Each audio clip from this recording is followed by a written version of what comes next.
Covid সংক্ৰান্তীয় যিকোনো তথ্য আৰু পৰামৰ্শৰ বাবে আপোনালোকে ৰাষ্ট্ৰীয় হেল্পলাইন নম্বৰ 011-2397-8046 অথবা 1075 আৰু ৰাজ্যিক হেল্পলাইন নম্বৰ 104-ত ফোন কৰিব পাৰিব।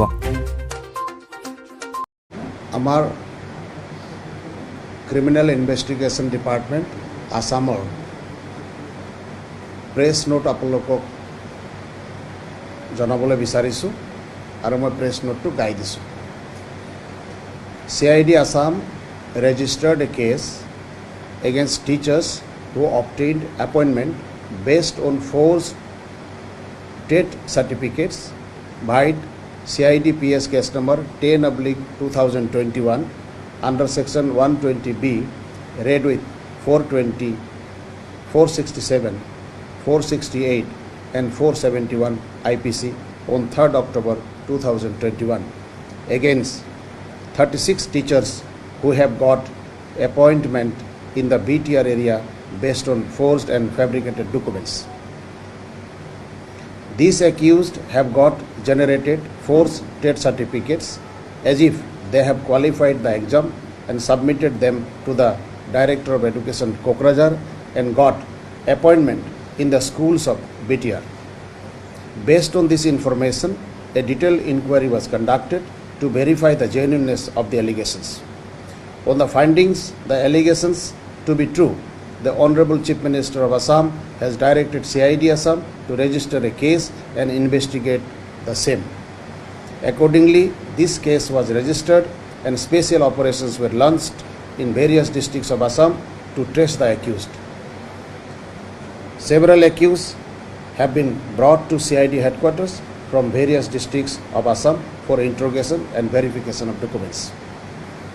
The investigation conducted so far revealed that forged TET certificates were submitted as if the accused has qualified, even though the accused has actually failed in the test.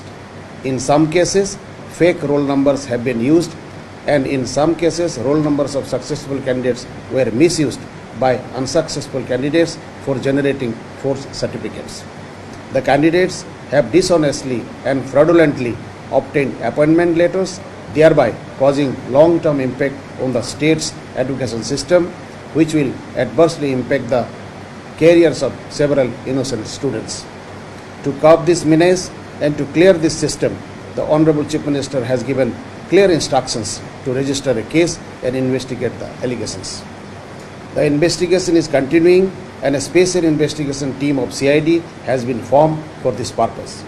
The arrested accused are being produced before the court after medical examination and police custody is being sought. Investigation to unearth such organized syndicates, if any, operating in various regions of the state of Assam is under progress. It will press note. আপোনালোকক অসমীয়াত মই কিছু কৈ দিছোঁ। TET qualified হিচাপে দেখাই পেলাই বিভিন্ন প্ৰাৰ্থীয়ে শিক্ষকতাৰ চাকৰি কৰি থকা খবৰটো অসমৰ মাননীয় মুখ্যমন্ত্ৰীৰ ওচৰত দৃষ্টিগোচৰ হয় আৰু তেখেতৰ আপাহতে CID পুলিচ ষ্টেচনত কেছ ৰুজু হয় আৰু ইনভেষ্টিগেশ্যন হয় আৰু এই সংক্ৰান্তত আমি ভালে সংখ্যক একিউজক ইতিমধ্যে ভেৰিফিকেশ্যন কৰি আমি কৰায়ত্ব কৰিছোঁ আৰু ভালে সংখ্যক একিউজক আমাৰ CIDত মাৰাথন জেৰা অব্যাহত আছে।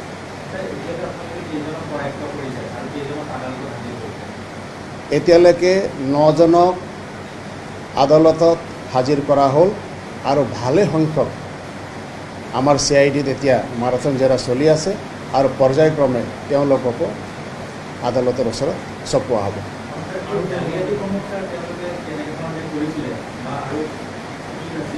এতিয়ালৈ আপোনালোকক আমি এইখিনিয়ে জনাব পাৰিছোঁ। পৰৱৰ্তী সময়ত আপোনালোকক আকৌ বিতংভাৱে জনোৱা হ'ব। অসমৰ মাননীয় মুখ্যমন্ত্ৰী মহোদয় স্পষ্টভাৱে আদেশ জাৰি কৰিছে যাতে কোনো ধৰণৰ বেআইনী দৃষ্টি থাকিব নোৱাৰে আৰু বেআইনীভাৱে কোনেও কোনো ধৰণৰ চাকৰি লোৱাৰ যাতে প্ৰৱণতা কৰিব নোৱাৰে।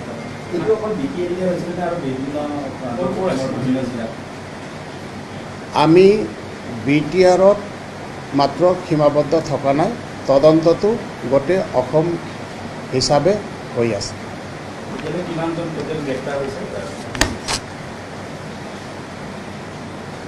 আমি 21 জনক এতিয়ালৈ আমি আনিছোঁ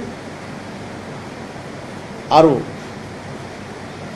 অনুসন্ধান সাপেক্ষে আৰু বহুতো পাইপলাইনত আছে। এইটো তদন্ত অগ্ৰগতিত আছে, মাৰাথন জেৰা অব্যাহত আছে। যি ধৰণে জেৰা আগবাঢ়িব, যি ধৰণে অনুসন্ধান আগবাঢ়িব, সেইধৰণে পৰৱৰ্তী পৰ্যায়ত আপোনালোকে সবিকে গম পাই থাকিব। পৰৱৰ্তী সময়ত আপোনালোকে আকৌ বিতংভাৱে গম পাব।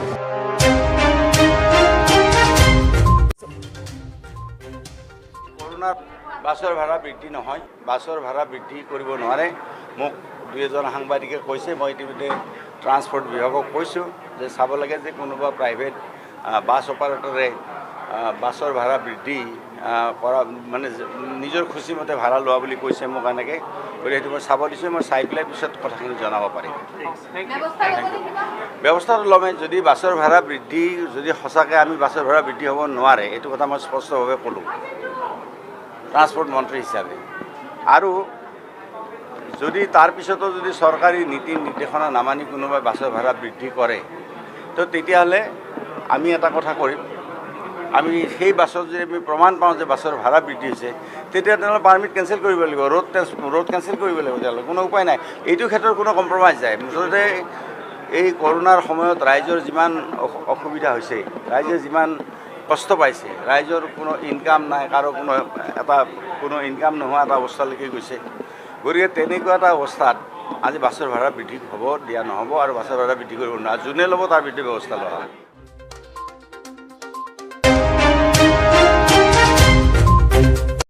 প্ৰতি বছৰে আমাৰ প্ৰায় 8,000 এক্সিডেণ্ট হয় অসমত।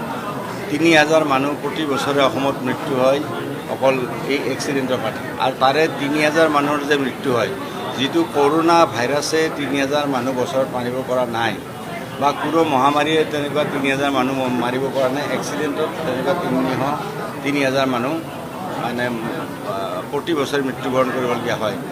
7,000 পৰা 8,000 এক্সিডেণ্ট হয় প্ৰতি বছৰে, আৰু তাৰে ভিতৰত বহুত ঘূণীয়া হয়।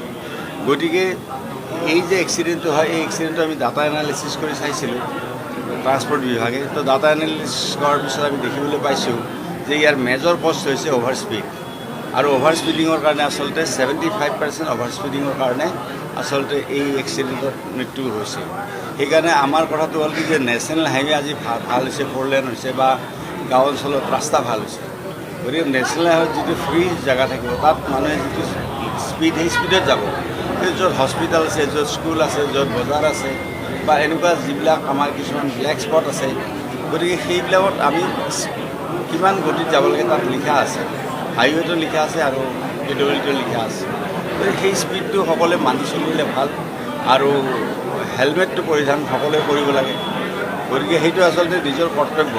গতিকে আমি আপোনালোকক অনুৰোধ কৰিছোঁ যাতে মানে পৰিবহণ বিভাগৰ পৰা জাৰি কৰা যিখিনি ৰোড ছেফটি নৰ্মছ, এইটো যাতে সকলোৱে মানি লয়, তাৰ কাৰণে মই আহ্বান জনাইছোঁ। আৰু বিশেষকৈ আপোনালোক গোটেই য়াং জেনেৰেশ্যন, সাংবাদিকৰ য়াং, ইয়াত প্ৰেজেণ্ট থকা সকলো য়াং, কাৰণ ইয়াত মটৰচাইকেল স্কুটাৰৰ কথা আছে যে য়াং জেনেৰেশ্যনটো আহিবই।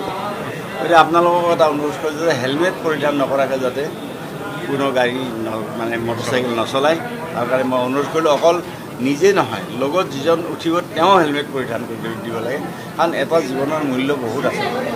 গতিকে আমি হেৰুৱাব নিবিচাৰোঁ আমাৰ নিজৰ নিজে ভুল কৰি হেলমেট পৰিধান নকৰাকৈ গাড়ী চলাই আমি মৃত্যুবৰণ হোৱাটো, কোনেও মৃত্যুবৰণ কৰিব নালাগে, তাৰ কাৰণে মই অনুৰোধ কৰিলোঁ। আৰু ৰোড ছেফটিৰ নৰ্মছখিনি মানিবলৈ আমি সকলো ৰাইজক অনুৰোধ কৰিলোঁ। আপোনালোকৰো সহায় বিচাৰিছোঁ যাতে আপোনালোকে এই ক্ষেত্ৰত আমাক সহায় কৰে। অসম আন্দোলনৰ লগত আপুনি ওতঃপ্ৰোতভাৱে জড়িত। সেই অসম আন্দোলনৰ শ্বহীদক অপমান কৰি ছলমান আলী গ্ৰেপ্তাৰ হ'ল আৰু আজি তেওঁ দলৰ পৰা নিলম্বন কৰিছে।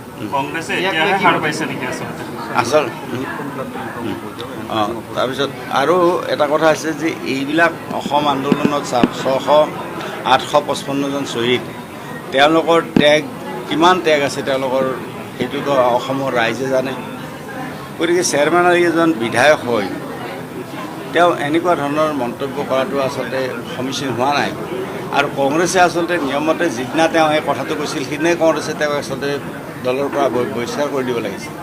কিন্তু এতিয়া চাৰিওফালে যেতিয়া মিডিয়া, বিভিন্ন সংগঠন, অসমৰ ৰাইজ সকলোৱে যেতিয়া আগবাঢ়ি আহিল আৰু চৰকাৰে যেতিয়া তেওঁক গ্ৰেপ্তাৰ কৰিলে, তাৰপিছতহে এতিয়া কংগ্ৰেছে হাৰ পাইছে। আচলতে যিদিনা তেওঁ এইখিনি কথা কৈছিল, কংগ্ৰেছ দলটো যদি অসমৰ ৰাইজৰ প্ৰতি তেওঁলোকৰ যদি দায়বদ্ধতা সঁচাকৈ আছে, গতিকে তেওঁলোকে তেওঁ কোৱাৰ দিনাখনেই তেওঁক আচলতে নিলম্বন কৰিব লাগিছিল মোৰ মতে, মোৰ দৃষ্টিভংগী। গতিকে এইটো কথা খুব সহজ কথা নহয়, কাৰণ সেই শ্বহীদসকলৰ মৃত্যু কেনেকৈ তেওঁলোকে মৃত্যুবৰণ কৰিছে আমি দেখিছোঁ। আজি খৰ্গেশ্বৰ তালুকদাৰক কেনেকৈ মাৰা হৈছিল দেখিছোঁ আমি, মধু বৈশ্য আমাৰ হাউলি কেনেকুৱা, এইবিলাক চিতাজুৰি আমি দেখিছোঁ নহয়। এইবিলাকত নিজে মই প্ৰেজেণ্ট আছোঁ এইবিলাকত, যেতিয়া এই শ্বহীদসকলৰ চিতাত উঠাইছিল। গতিকে সেনেকুৱা ধৰণৰ ছেক্ৰিফাইচ কৰা আমাৰ বীৰ শ্বহীদসকলৰ প্ৰতি এনেকুৱা মন্তব্য আচলতে কৰাটো উচিত নহয়। কংগ্ৰেছৰ নিলম্বনটো এতিয়া নাটক আচলতে। কংগ্ৰেছৰ নিলম্বন মানে এতিয়া কংগ্ৰেছৰ নিলম্বন কৰিছে সেইকাৰণে যে অসমৰ সমগ্ৰ ৰাইজে আজি দেখিছে যে কংগ্ৰেছক সকলোৱে এইটো কথাত গৰিহণা দিছে। আৰু সন্মুখত বাই ইলেকশ্যন আছে 5টা সমষ্টি।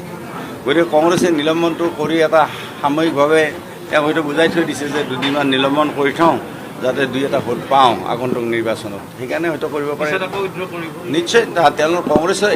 আৰু আজি মই এটা কথা কওঁ, এই 855জন যে শ্বহীদ হৈছিল, চৰকাৰ কাৰ আছিল তেতিয়া?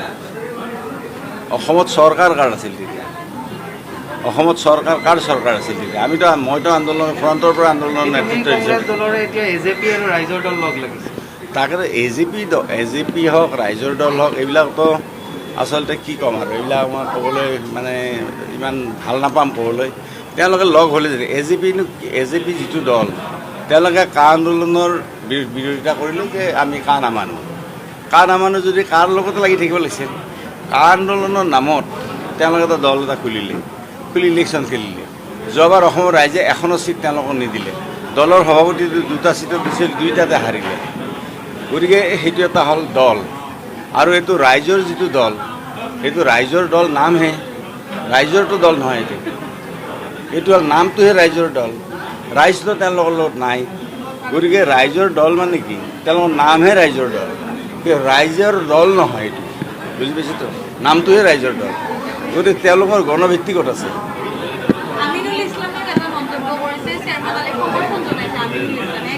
কৰি থাকক, যোনে সমৰ্থন কৰিছে তাৰ নিজৰ TRP তাত হেৰি হ'ব। গতিকে যোনে সমৰ্থন কৰিছে সিও গৰিহণাৰ যোগ্য। এনেকুৱা ঘটনাত যিয়ে মানে সমৰ্থন জনায় সিও গৰিহণাৰ যোগ্য। গতিকে এইটো কথা দুৰ্ভাগ্যজনক। আচলতে আমাৰ জনপ্ৰতিনিধিসকলে কথা যেতিয়া কয় অলপ সাৱধানতা অৱলম্বন কৰি, আৰু সমাজখনৰ কোনেও যাতে আঘাত নাপায়, কোনেও যাতে মনত দুখ নাপায়, তেনেকুৱা ধৰণৰ কথা বতৰা ক'ব লাগে।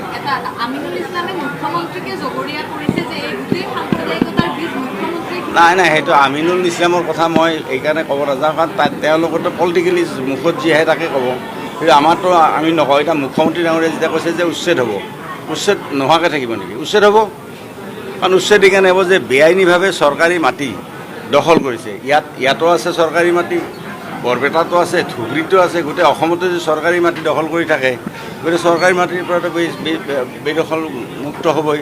আৰু আমাৰ চৰকাৰ 2016 চনৰ পৰা এই বেদখল সত্ৰসমূহৰ বেদখল বা আজি সেইটো এটা কৰি আছে। আৰু মুখ্যমন্ত্ৰী স্পষ্টভাৱে কৈছে যে বেদখল হ'বই, বেদখল যিটো আছে সেইটো উচ্ছেদ হ'বই।